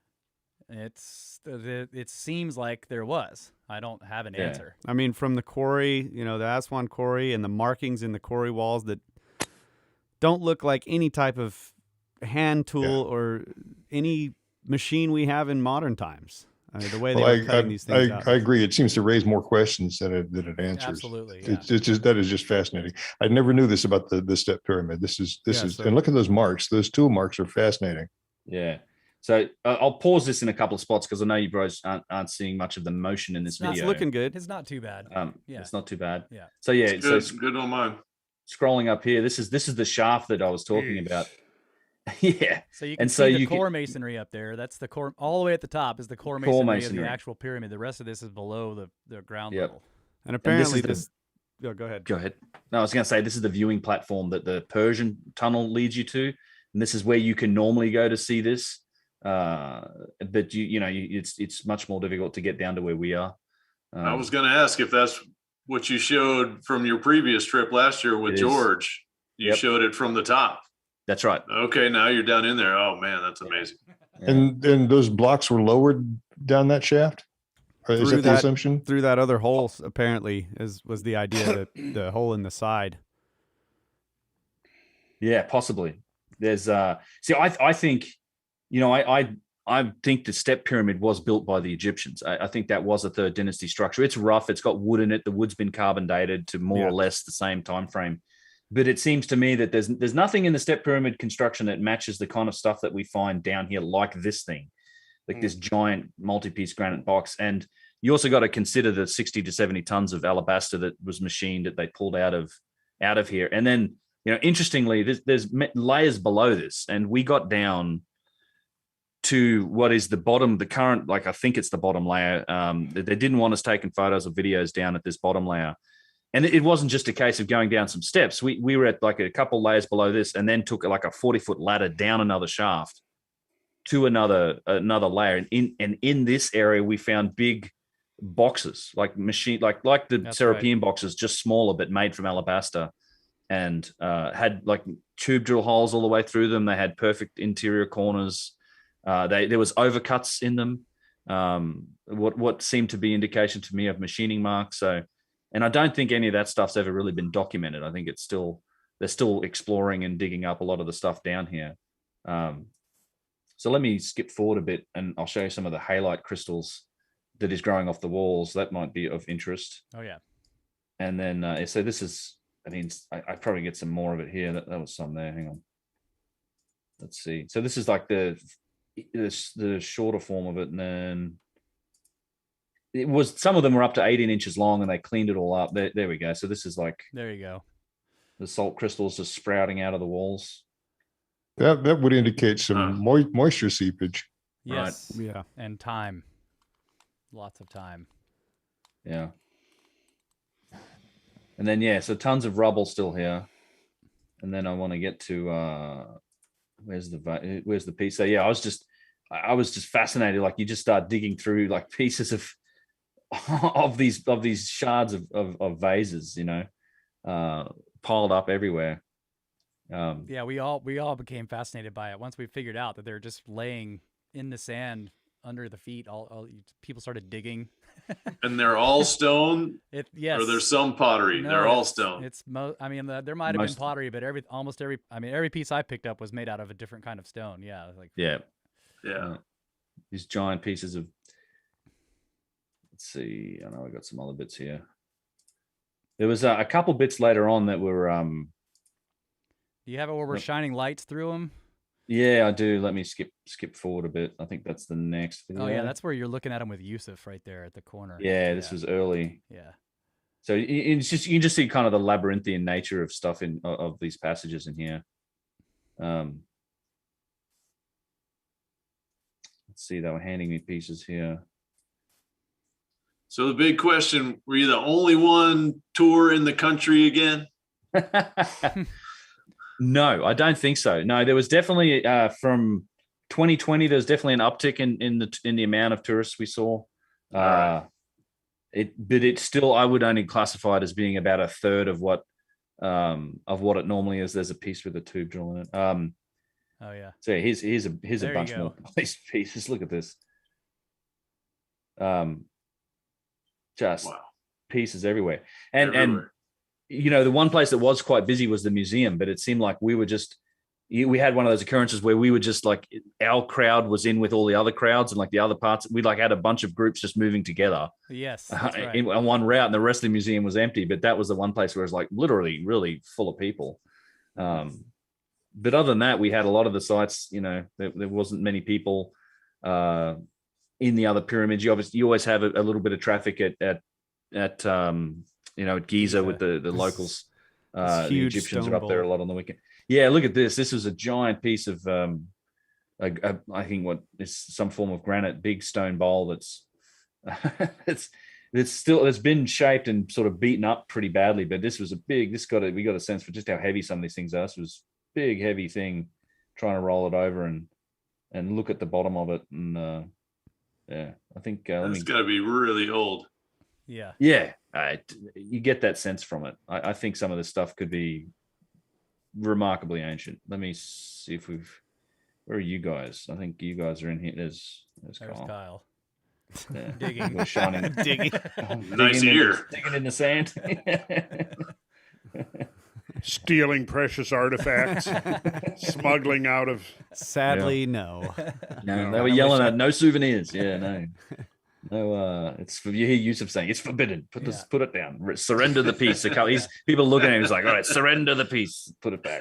The archaeologist is standing behind us over there. I can see him in his blue shirt. He's looking at me. It's like, so we had like the guy that led the excavation and the renovation of this for the last 15 years was kind of guiding us around while we were down here. So it was a real privilege to get down here for me, and just the ability to think that you can handle some of this stuff and see it, as my friend, my buddy Fred.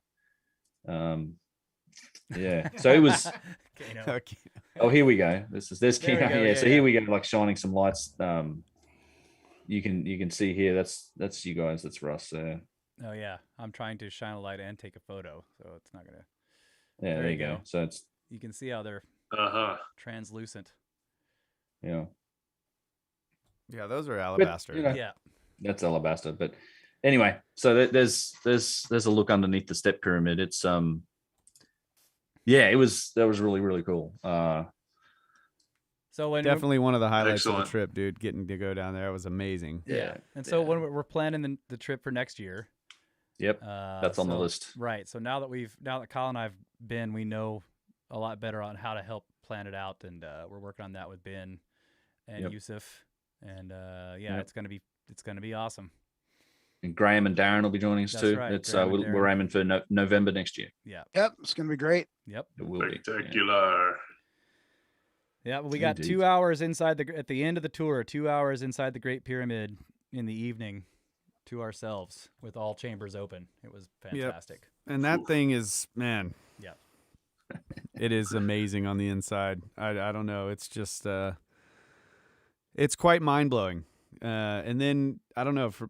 It's like reignited a passion to go back into the history of discovery and how they, who documented what when they were excavating in there, because things were broken into and rubble was removed, and so, because you find these aspects inside the pyramid that are just like, what was going on here, and it doesn't make sense. And then you look in the history and you find out, oh, there was actually a large piece of granite right there that must have come from above, and it must have come out of this room. And so, there's all these details in the excavations. So you have to sort of like go backwards in time and try to put all these pieces in, because now it's all cleaned out. And then in other cases, in the Grand Gallery, for example, they've built all these boxes on the walls that I think are maybe there's like electrical system or something. I don't know what these are, but I've seen older pictures where you can actually see the sides, the slots that go up the Grand Gallery. Now they're covered up. It's hard to inspect them. So it's just, but yeah, I've been really digging into that structure. So yeah, it's the Steppe Pyramid and all that stuff was amazing, but still, I mean, the Great Pyramid is an enigma. Yeah, it's called the Great Pyramid for a reason. Yes. And I can't wait to go back. Yep. Indeed. So, all right. Also, guys. want to say, people in the chat that are loving the live stream, people are wanting us to do this again. This is right. We're kind of planning to do this on the reg. This is our first time. We're actually streaming from here, and we are going to. We're learning stuff. We're seeing questions and things people are pointing out. So we will be working on this and improving the live stream process as we go forward. But yeah, we want to be able to do some current events stuff. We've got new scientific papers that are coming out. There's been some interesting research done on the desert glass. There's a new, the DART mission is going to, test out planetary defense. Yeah. So yeah, there's going to be a lot of that type of subject matter going into the live stream. This is mostly a recap of some trips and stuff. So that's right. Yep. And I think super chats are coming for the next. There's a lot of questions about where are the super chats. I think the next time you guys stream, they'll be there. I thought they were enabled. They're not, so I'll have to figure that out. Okay. We'll get it sorted for the next one. I do want to say a big thank you to Ancient Sanctum for all of the modding in the channel there and the pimping out of the of the Randall Carlson shop and the trips. Yep. And Ancient Sanctum also has a great YouTube channel as well. She does excellent work. Absolutely. I'd recommend checking that out as well. Ancient Sanctum, that's Milo and Casey. No, that Ancient Presence. That's Milo and Casey. Okay. Ancient Sanctum's one of the mods in the channel who's been we set up some keeping mods. it. Yeah. Moderators. Yeah. Okay, go. Yep. All right. Yeah. Yep. So Graham, Chris, Yo, tell people where they can find you guys' show. Yeah. Find us at grimerica.ca on all podcast platforms. We're mainly audio. We got a tiny YouTube presence just to do a little streaming. And then our new feed is Grimerica Outlawed, and we're on Rockfin as well. And we do audiobooks at adultbrain.ca. We've got some of the old esoteric titles out there. Hamlet's Mill and The Secret Doctrine and Secret Teachings of All Ages and all kinds of stuff like that. Fantastic. Ben? If you want to know the history behind adult brain, you need to go listen to the Flat Earth episode on Grimerica. Don't even bother. Don't just skip right past that. If you want to know where they got adultbrain.ca, listen to the Flat Earth episode of Grimerica. We have Milo and Casey coming out as an podcast as well, and we just did one with the Snake Bros. Like, they're all awesome guys. That's cool. That's right.